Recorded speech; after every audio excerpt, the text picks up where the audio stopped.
অধিকপ্তর সন্তুষ্ট না। মানে উনি দাবি করেছেন, আমরাও তো দাবি করতে পারি ওনার পদত্যাগে। একটা সরকারি হাসপাতালে একটা জলজান্ত মেয়ে কাজে এসে খুন হয়ে গেল, রেপ হয়ে গেল, তারপরেও সরকারের দায় নেবে না তো কে নেবে? আমার বাড়িতে যদি খুন হয় দায়টা তো আমার হবে, পুলিশ এসে আমায় ধরবে। সেই জায়গায় 1 সপ্তাহ সময় নেব, তারপরে সিবিআইকে দেবো। তার মাঝে তো সে সময় পেয়ে গেল দেয়া থামার, তার মাঝে তো সে সময় পেয়ে গেল প্রমাণ লোপাট করার।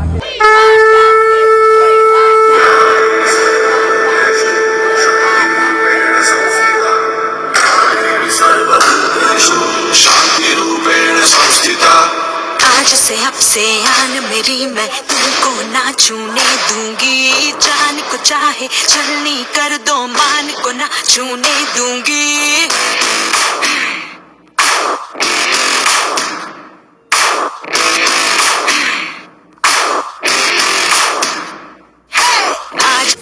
ভয় পাই মেয়েরা বাড়ির বাইরে বেরোতে।